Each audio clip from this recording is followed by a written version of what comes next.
भारत के education system में दो कमी है, ना एजुकेशन है ना सिस्टम है। सरकारी स्कूल की बात करें, वहाँ इंफ्रास्ट्रक्चर नहीं है, ढंग के टीचर नहीं है, क्वालिटी की एजुकेशन नहीं है। और प्राइवेट स्कूल की अगर बात करें तो उनकी फीस और नखरे इतने ज्यादा हैं कि आम आदमी की औकात नहीं है। और जैसे तैसे ऐसे सिस्टम से कोई पढ़ भी ले तो भाई फिर नौकरी भी नहीं है, क्योंकि स्कूल और कॉलेज से एजुकेशन सिस्टम कम, बिजनेस के अड्डे ज्यादा है जिनके लिए स्टूडेंट सिर्फ एक कस्टमर है। स्कूल कॉलेज वो जगह नहीं है जहाँ पे एक शिक्षा का मंदिर हो और जहाँ पे एक स्टूडेंट को स्किल और नॉलेज दी जाए। ये तो वो अड्डा है जहाँ पे कॉर्पोरेट के लिए क्लर्क और इस लेवल के व्यक्ति तैयार करके भेजे जाते हैं।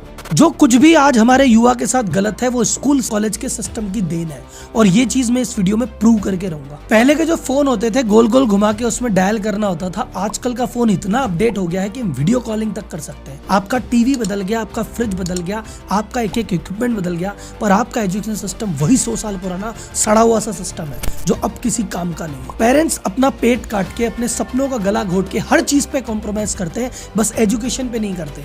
एजुकेशन के लिए कोई गहने गिरवी रख रहा है, कोई जमीन बेच रहा है इस उम्मीद में कि मेरे बेटे की लाइफ सेट हो जाएगी, करियर बन जाएगा। लेकिन इतना कुछ करने के बाद भी नौकरी मिलती नहीं है, और मिल भी जाए तो ऐसी नौकरी कि पूरा मूल तो छोड़ो, ब्याज भी नहीं चुक सकता। तो आखिर ऐसा क्या गलत है इस एजुकेशन सिस्टम में, और है तो इसके लिए जिम्मेदार कौन है? गवर्नमेंट, पेरेंट्स, स्कूल, कॉलेज या स्टूडेंट खुद? हम एक एक करके सबकी भूमिका चेक करेंगे और सिर्फ समस्याओं का रोना नहीं रोएंगे, हम सॉल्यूशन की भी बात करेंगे कि आखिर वास्तव में सॉल्यूशन है क्या।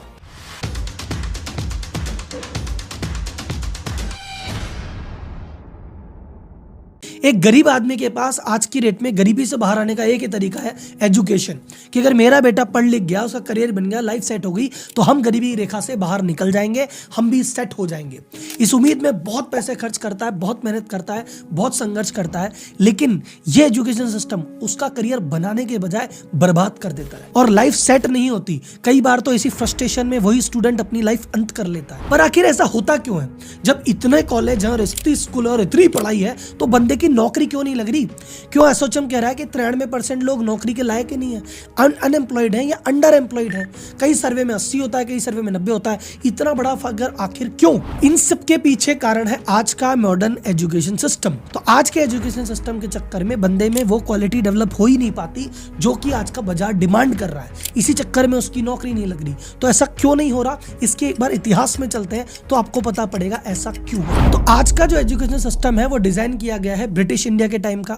लॉर्ड मैकॉले ने इस सिस्टम को डिजाइन किया था। जब सिस्टम को डिजाइन किया था तो उस समय इनको काम करवाना था बहुत सारा, पर क्लर्क की कमी थी, जूनियर लेवल के लोगों की कमी थी, सीनियर लेवल के लोगों की कमी नहीं थी, क्योंकि सीनियर लेवल पे तो राज करना है वो तो ब्रिटिश खुद ही करेंगे।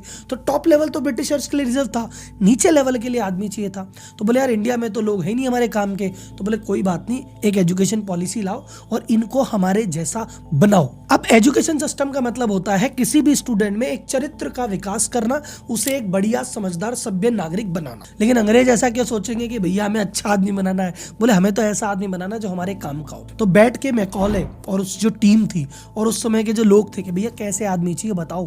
बोले सबसे पहले आदमी ऐसा चाहिए पंक्चुअल, टाइम से आए, टाइम से जाए, हर काम टाइम से चले, ऐसा एम्प्लॉय चाहिए। बोले ठीक है, डन।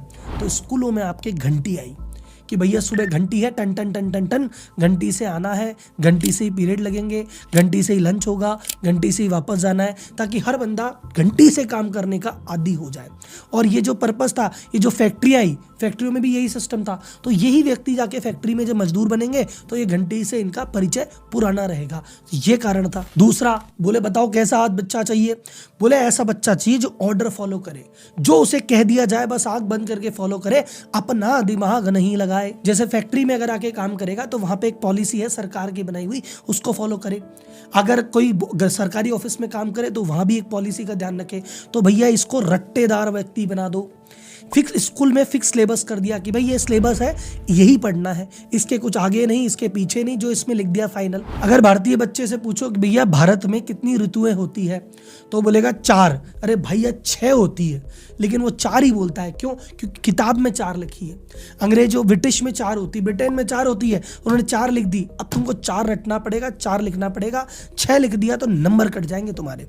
तो हमारे आदत हो गई है रटंत विद्या की, बस रटो, उल्टी करो, पास हो जाओ और किसी से मतलब नहीं है, एक्चुअल ज्ञान चाहिए ही नहीं। कुल मिला के उन्होंने कहा कि ऐसे एम्प्लॉय आने चाहिए जो अपना दिमाग नहीं लगाए, जो हम बोले फॉलो कर दे।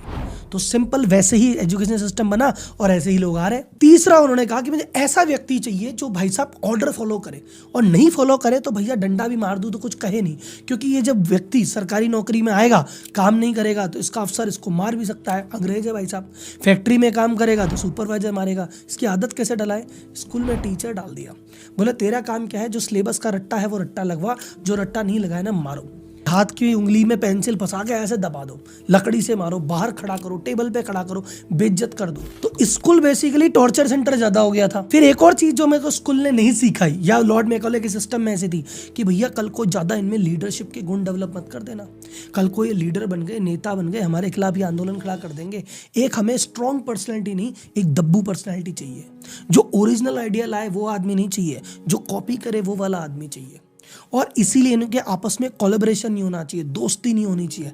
तो कंपटीशन का झगड़ा कि भैया 50 बच्चे हैं बट टॉप रैंक तो इसी की है, तो आदमी में आदत लग गई कि जो बहुत ज़्यादा इंटेलिजेंट था वो दूसरे की मदद नहीं करेगा, कहता इसकी मदद करूंगा तो मेरे बराबर आ जाएगा। आपने देखा ना बच्चे ऐसे छुपा छुपा के कॉपी करते हैं कि ये छुपा छुपा के कर लो। तो ये इंडिया में ये आ गया कि भाई जिसके पास टैलेंट है भाई छुपा छुपा की तरह काम कर ले, बांट मत देना, कोलैबोरेट मत कर लेना, एक दूसरे तेरे साथी को बढ़ा मत देना। ये अंदर ही अंदर आपके अंदर चीज़ें डेवलप करा दी। तो अगर आप वर्ल्ड में कहीं भी देखोगे तो चाइना में अगर किसी ने कुछ अच्छी चीज़ डेवलप कर ली तो वो पूरा ग्रुप बनाते हैं, एक दूसरे को सपोर्ट करते हैं, चलो सब आगे बढ़े।